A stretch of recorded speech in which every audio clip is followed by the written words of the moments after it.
तेरी मौत का दर्द कितनों को हो सकता है। हाँ हाँ साकिब, मैं तो ये कहना चाहता हूँ, अपने पीछे मुसल्ले पे खड़े होने वाले छोड़ जाना।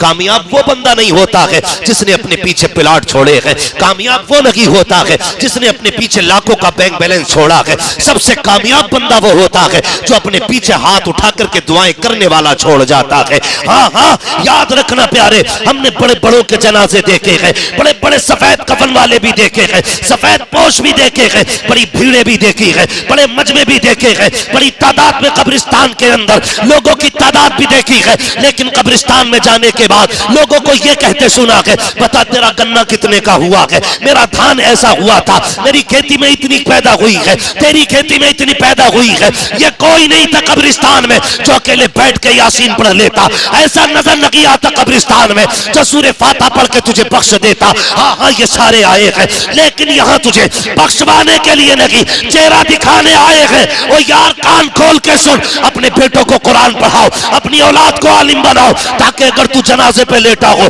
मुसल्ले पे तेरा बेटा खड़ा हो और तुझे कफन में लिपटा हुआ देखे तो वो ये देख के ख्याल करे, आज ये वो लेटा है जिसने कंधों पे बैठा के मुझे मदरसे पहुंचाया था, ये वो लेटा है जिसने पेट काट के मेरी फीस भरी थी, ये वो लेटा है जिसने खुद तफाके किए थे, मुझे कुरान पढ़ाया है। उस वक्त ये सोचेगा, मेरे मालिक मेरे बाप की मैं खिदमत ना कर सका, पूरी जिंदगी इसने मेरे नाम कर दी। हाँ हाँ, मैं गैरतमंद बेटों की बात करता हूँ, बेगैरतों से मेरा कोई लेना देना नहीं, वरना ऐसी भी औलाद है जो बाप के मरने की दुआएं करती है, जायदाद हड़पने के लिए उनके मरने का इंतजार करती है। याद रखना मेरे यार, अगर माँ बाप चले गए तुझे दौलत मिल जाएगी, पैसा मिल जाएगा, गाड़ी बंगला मिल जाएगा, लेकिन जिससे बिल्डिंग को शोहरत या इज्जत मिलती थी वो माँ बाप दोबारा नहीं मिल सकते हैं। जिससे घर में रौनक आती थी वो माँ बाप दोबारा नहीं मिलते हैं। मैंने बड़े बड़ों को रोते देखा है, आके कहते हैं जनाब कोई तावीज हो तो दे दो, अब्बा को देखने का जी चाह रहा है,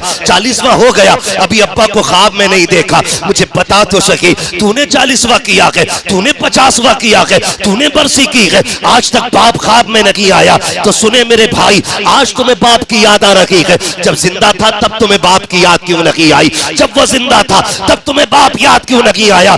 ईद का दिन गुजरा है, पूरी दुनिया के अंदर सोशल मीडिया पे एक स्टेटस लगाया गया, कोई भेज दे यार कब्रिस्तान वालों को, आके हमें ईद की मुबारकबाद दे जाए, वो गैरत से मर जाना चाहिए। तुम कब्रिस्तान वालों को आवाजें दे रखे हो, घर में बूढ़ा बाप बैठा रखा तो पोर हुए तुम सलाम न कर सके उसे, तुम उस शहीद मिलने के लिए आगे न बढ़ सके। वो शाम तक यही सोचता रहा कि सारे आके चले गए हैं, जिस बेटे को उंगली पकड़ के चलना सिखाया, जिसे मैंने मुंह में चबा के लुक़मे खिलाए, सबने मुबारकबाद दे दी, लेकिन मेरा बेटा मुबारकबाद देने के लिए नहीं आया। आग लगे तुम्हारी ईदों को जिसमें तुम्हारे यार सीने से लगने के लिए हो, दोस्त भी हो और बूढ़े बाप को सलाम करने के लिए वक्त ना हो। दुनिया कह रही थी आ जाओ कब्रिस्तान से मुबारकबाद देने, कसम खा के कहता हूं अगर एक भी मुर्दा उठ के आ जाए पूरा गांव खाली हो जाएगा, एक भी कफन में लिपट के आ जाए बस्ती छोड़ के चले जाओगे। फैशन बना रखा है, सिर्फ सोशल मीडिया पे वाह हासिल करना चाहते हो, अगर बरकतें चाहते हो तो यार से गले बाद में मिल, अपने बाप से गले पहले मिल लिया करो, अपनों से पहले मिल लिया करो, इसलिए कि दुनिया चाय पी के अपना कहती है, बाप खून पिला के तुम्हें अपना बेटा कहा करता है। वो दिन भी दूर नहीं, एक दिन मेरा और आपका भी ऐलान होना है। शायद लोग ऐसे ही हमारे 40वें में भी बैठे हो, लेकिन ये कोई गारंटी नहीं है कि सभी को कफन मयस्सर हो, सभी को कांधे मयस्सर हो, सभी को जनाजे मयस्सर हो। कई बार तो ऐसे गायब हो जाते हैं कि पता नहीं चलता। अल्लाह से ये दुआएं मांगा करें हम सब कि अल्लाह जब भी मौत दे ईमान और इज्जत की मौत अता फरमाए। और सबसे बड़ी बात यह होती है कि मौत आने से पहले तौबा की तौफीक नसीब हो जाए, ये सबसे बड़ी बात है। मौत आने से पहले बंदा आगाह हो जाए कि भाई किसी भी घड़ी अब सफर मुल्क अदम का हो सकता है, उससे बड़ी बात कोई नहीं। और महबूब अलैहिस्सलाम हमेशा दुआ करते थे, अल्लाह अचानक आने वाली मौत से तेरी पनाह चाहता हूं। इसलिए कि बंदा अगर अचानक इंतकाल कर जाए, एक लम्हा भी उसे अपने गुनाहों के बारे में सोचने का मौका नहीं मिलता। कई बार लोग एक जुमला बोलते हैं, भाई अल्लाह ये दिन न दिखाए, चलते फिरते उठा ले। इस तरह बोलते ना, चलते फिरते उठा ले।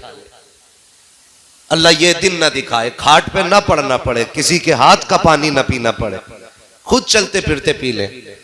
ओ भाई, वो मौत भी नसीब वालों को आती है जो कई दिन बिस्तर पे लेटने के बाद आए। सोच नहीं सकते भाई, गुनाहगार सारे ही हैं, इसमें कोई दो राय नहीं, कोई दूध का धुला नहीं है। हम समझते हैं सबसे बड़े गुनाहगार हम हैं, मगर हमारा रब बड़ा करीम है, हमारा रब बड़ा करीम है। अगर एक बार भी बंदा अपने गुनाहों का एहसास करके अपने रब को आवाज देना, तो उसके कर्म पे इतना भरोसा है कि जबान से उसका नाम निकलने की देर है, बख्शिश आने में देर नहीं लगती है। जरी हम इतने हो गए कि हमने उसे ही आवाज देना छोड़ दिया। रोना इस बात का नहीं कि गुनाह ज्यादा हो गए, रोना इस बात का है हमने रब को याद करना छोड़ दिया, हमने अपने रब को आवाज देना छोड़ दिया। रोना इस बात का है। अभी रमजान शरीफ में शबे कद्र में हैदराबाद जाना हुआ। यकीन कीजिएगा कि शबे कद्र अपने रब को राजी करने की रात है कि नहीं? हर बुरे से बुरा शख्स भी हम समझते हैं गांव देहात का कि मस्जिद में आ जाता है, अपने रब को राजी करने की कोशिश करता है। लोग दौड़ते हैं शहर की तरफ, भाई आप शहर में क्यों नहीं रहते, आप गांव में क्यों रहते हैं, गांव में क्या है, शहर में क्या है, बड़े फायदे गांव में। आंख वाला तेरे जोबन का तमाशा देखे, दीदे कोर को क्या है नजर क्या देखे। बात आ गई तो कह दूं, कम से कम गांव की सबसे बड़ी खूबसूरती यह है। मैंने पूछा, यार तुम मुझे लान तान करते हो कि तू गांव में क्यों शहर में होना चाहिए था। मैंने कहा नुकसान क्या? बोले गांव के लोग हसद बहुत करते हैं, जलन बहुत करते हैं, गांव में झगड़े बहुत होते हैं। मैं एक सीधी बात जानता हूं, अगर गांव के लोग लड़ते हैं, झगड़ते हैं, हसद करते हैं, आपस में कत्ल भी करते हैं, तो ये खूबसूरती गांव के अंदर ही होती है। अगर साथ मारते हैं तो जनाजे भी साथ उठाया करते हैं। और ये शहर के अंदर सबसे बड़ी बुराई है कि जनाजे भी किराए पे उठवाए जाते हैं। कम से कम गांव की ये खूबसूरती तो अच्छी है ना कि मौत में तो इकट्ठे हो जाते हैं। एक सबसे बड़ी बात ये, और दूसरी बात, गांव की सबसे बड़ी खूबसूरती ये होती है कि गांव के अंदर बाप 110 साल का हो जाए, बेटा 90 साल का या 80 साल का या 70 साल का हो, और वह 70-80 साल के बेटे के बाप थप्पड़ मार देना, तो 70-80 साल का बेटा मुंह उठा के जवाब नहीं देता है। लेकिन शहर के अंदर सबसे बड़ा नुकसान यह है, जैसी लोग होश संभालते हैं मां बाप से दूर हो जाते हैं। यह सबसे बड़ा नुकसान, यह सबसे बड़ा नुकसान है। तो मैं आपसे एक बात अर्ज कर रहा था, तकलीफ इस बात की नहीं कि हम लोग गुनाह कर रहे हैं, तकलीफ इस बात की है कि रब को राजी करना छोड़ दिए। हमने अपने रब से ताल्लुकात ही खत्म कर दिए। मौलाना नाजिम उस्मानी साहब अभी फरमा रहे थे कि अपने रब से मांगो वो देगा, और वो जरूर देगा, लेकिन जैसी पेट में दर्द का पहला झटका होता है ना, तो मुंह से निकलता हाय डॉक्टर। डॉक्टर के पास गए, उसने आला लगाया, कहा हाथ फट गई, बचना नहीं। फिर करते हैं हाय बाबा अब डोरी तावीज वाला चाहिए। जब वो भी कहते था भाई बस की बात नहीं, आधा किलो 250 ग्राम के तावीज लटका लिए, नतीजा कुछ नहीं निकला। फिर कहता मालिक अब तू बचा ले। क्या ही अच्छा होता जैसी पहला झटका लगा था ना, और तू पहले झटके में अपने रब को याद कर ले, किसी की जरूरत नहीं पड़ती। यमन से एक तबीब मदीने शरीफ में आया, और यमन के बादशाह ने भेजा, जाओ हुजूर के शहर चले जाओ, वहां जाकर के आप बैठो, जो हुजूर के शहर में लोग बीमार होते हो ना, उनकी फ्री दवा करनी है, फ्री इलाज करना है। एक नहीं, महीने भर बैठा रहा। लेकिन 1 महीने के बाद तबीब ने कहा था कि अब आज इस शहर में कोई बीमार नहीं होता है या किसी को दवा की जरूरत नहीं पड़ती है। किसी ने कहा क्यों कह रहे हो? का 1 महीना हो गया है, अभी तक कोई दवा लेने नहीं आया। तो ने कहा था पता नहीं है ये शहर नबी है, यहाँ की मिट्टी में रब ने शिफा रखी है। यहाँ बीमारी बाद में आती है, शिफा सांसों के जरिए पहले अपने जिस्म के अंदर आ जाती है। और दूसरी बात यह है कि शहर मदीना के लोग दवाओं पे नहीं, खुदा की रहमत पे भरोसा किया। लेकिन कितना भरोसा, नारे रिसाल, लेकिन हम कितना भरोसा करते हैं? सारा भरोसा यही है। अल्लाह सलामत रखे, उलमा की शान अपनी जगह। लेकिन मैं कुछ समझाना चाहता हूँ, लोगों का भरोसा ये, अगर पैसे वाला तो मरा जा रहा, कह रहे अरे जिस पीर को चाहेंगे बुला के नमाज जनाजा पढ़वा लेंगे, ये मौलवी को चाहेंगे बुला लेंगे, 10,000 का लिफाफा देंगे, भागा भागा चलाएगा, भागा भागा चलाएगा। ये एक नजरिया लोगों का, और फैशन हो गया, फैशन हो गया इस चीज का भी। ओ भाई सच्ची बात कह रहा हूं, अगर जनाजे में बाप लेटा हो और मुसल्ले पे बेटा खड़ा हो, तो जो दर्द बाप का बेटे के सीने में होगा ना, वो किसी पीर के सीने में नहीं होगा, किसी पीर के सीने में नहीं होगा। मुझे 20 लाख दे दो, थोड़ी देर क्या लूंगा भाई, हाजी इकबाल बड़े अच्छे आदमी थे, मोहम्मद साहब यार बड़े अच्छे आदमी थे, मोहम्मद बड़े अच्छे आदमी, ये थोड़ी देर हो जाएगी बातें। लेकिन मुसल्ले पे आकर के किसी पीर को आंसू नहीं बहाना है, तेरी कब्र पे आके किसी को रो करके दुआएं नहीं मांगनी है। तेरी एक बेटों की बात नहीं करता, कुछ तो मौत का भी इंतजार कर रहे, अब्बा मरे ये कमरा खाली हो, कमरा खाली हो, ये खांसता रहता फिर सुख में जिएंगे। तुझे नहीं पता है खाली अब्बा तुझे पैदा करने की मशीन नहीं, अब्बा वो दरख्त है जब तक ये जिंदा रहता है अपनी औलाद पर धूप नहीं पड़ने देता। तुझे क्या पता बाप क्या है, ये इसके जाने के बाद पता चलेगा क्या चीज चली गई है, क्या चीज चली गई है। ओ भाई बाप की कमी पैसे से पूरी नहीं होती, बाप की कमी बंगला गाड़ियों से पूरी नहीं होती है। बाप बाप होता है, बाप बाप होता है।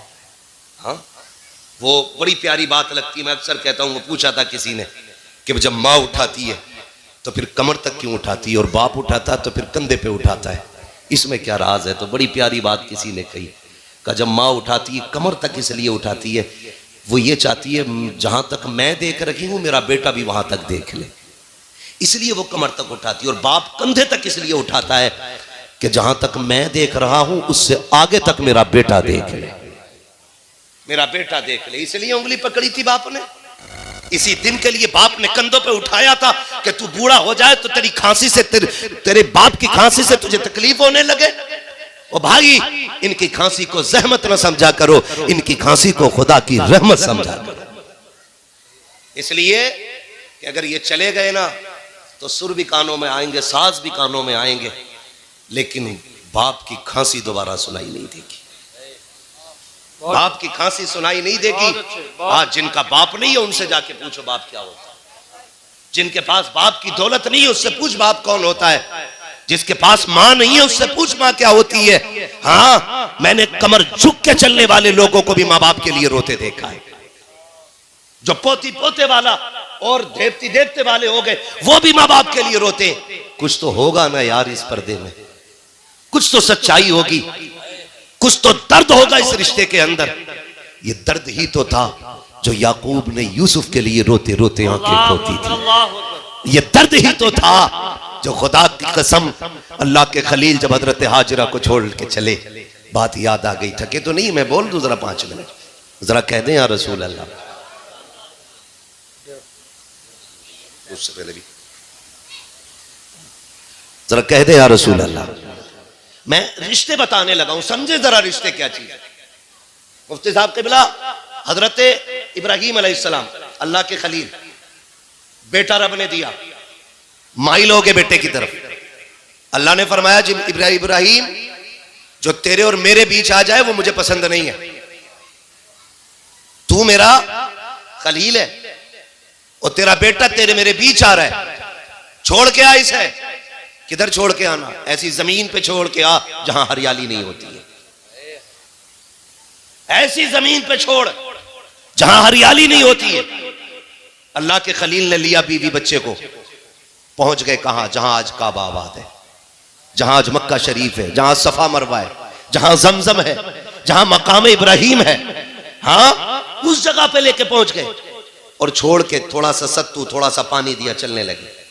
जानते हो चलने लगे, आपकी जौजा हजरत हाजरा 3 मील दामन पकड़ के पीछे दौड़ी, 3 मील तक, 3 मील तक। खलील कोई गलती हो गई है, नाराज हो गए हो, क्यों छोड़ के जा रहे हो? हमसे दिल दुख गया है। हुक्म था इब्राहिम जवाब नहीं देना, चुप रहना है, नहीं बताना है कि क्या कर रहे हो, तुम क्यों कर रहे हो। बीबी ने दामन पकड़ा, मेरे सरताज किधर, यहां छोड़ के जा रहे हो, यहां हरियाली भी नहीं है, साया भी नहीं है। साया तो बड़ी बात है, पत्थरों के सिवा यहां क्या है, और कोई यहां पर बर्फीली पहाड़ियां नहीं है, बल्कि यहां इतनी गर्मी है कि सूरज की गर्मी की वजह से पत्थर भी काले पड़ गए हैं। अल्लाह के खलील क्यों छोड़ के जा रहे हो, कुछ तो बताते जाओ। 3 मील तक दामन पकड़ के पीछे दौड़ती रही हजरत हाजरा। जानते हो तारीख गवाह है, अगर रिश्ते को समझना है तो समझ लेना, वो खलील जो आग में डलते वक्त ना रोया, जो आतिश नमरूद को देख के ना रोया, जिसको आतिश में फेंका गया तब ना रोया, जिससे सारे खफा हो गए तब ना रोया, लेकिन जब बेटे को छोड़ के जा रहे हैं तो आंखों से टप टप आंसू गिरते जा रहे हैं। कितनी बड़ी मोहब्बत होती है औलाद की। तुम कह दिया करते हो क्या किया है मेरे बाप ने, गैरत आनी चाहिए, शर्म आनी चाहिए, तुझे पाल दिया है, ये सबसे बड़ा एहसान किया है, तू चलने फिरने लगा है, ये सबसे बड़ा एहसान है। हजरत हाजरा ने पकड़ के कहा था खलील ये तो बताते जाओ क्या ये रब का हुक्म आया है। तब आपने कहा था हाँ, इतना कहना था, दामन छोड़ा और कहती जाइए, फिर अगर उसकी मर्जी से छोड़ के जा रहे हैं, हमें यकीन है वो हमें इस जंगल में मिटने नहीं दे सकता। मैं कहा तब तक है जब तक माँ बाप है। आज अगर आपके आगे बेटी है तो आपके आगे भी हर शख्स का रिश्ता बेटी से है। मैं तो ये चाहता हूं खुदा की कसम, हर शख्स सबकी बेटियों को इज्जत देना शुरू कर दे, खुद ब खुद उसकी बेटियों की इज्जत का इंतजाम हो जाएगा। ये ख्याल रखिए। इसमें बड़े अच्छे अच्छे रगड़े भी जाने और पकड़े भी जाने। शरीयत ने बेटे का डबल और बेटी का एक रखा है, ये आप दे दो। जहेज देना आप पे लाजिम नहीं है, भेली देना आप पे लाजिम नहीं है, छोचक देना आप पे लाजिम नहीं है, बेटी का हक देना आप पे लाजिम है। मत खिलाओ 400 बरातियों को खाना, साथ में बेटी के जहेज में कागजात रख दो जमीन के। फिर हम नहीं देखिए कौन जमींदार का बेटा तुम्हारी बेटी को छोड़ जाए, छोड़ के जाएगा फिर ओ सब चली जाएगी। अबे जाएगी तो आएगी भी, तो अगर जाएगी तो आएगी भी, लेकिन कम से कम कयामत के दिन पकड़ से तो बच जाएंगे हम लोग, उस पकड़ से तो बच जाएंगे जिसमें हुकूकुल इबाद का मसला। ये तौबा से भी माफ नहीं है, ये तौबा से भी माफ नहीं है, जब तक वो माफ ना करे जिसका हक है, और या फिर उसका हक अदा ना कर दिया जाए। इसलिए मेरे भाई ये जो मोटी मोटी बातें ना, कम से कम इन चीजों पे अमल करके कोशिश ये करें, अपनी जिंदगी को बेहतर करें। गुनाह हो जाए ये बंदे की फितरत है, लेकिन तौबा कर लेना ये रब को बड़ा पसंद है। हम अपने गुनाहों से, अपने गुनाहों की तौबा अपने रब से करें, अपने रब से माफी मांगे, अपने रब को राजी करें। वो नहीं कहता तूने 40 साल गुनाह कर लिए चल कट गई, मैं ये नहीं कहता अब 40 साल के लिए तुझे 40 साल रोना पड़ेगा। वो तो कहता चल सौदा कर लेते हैं,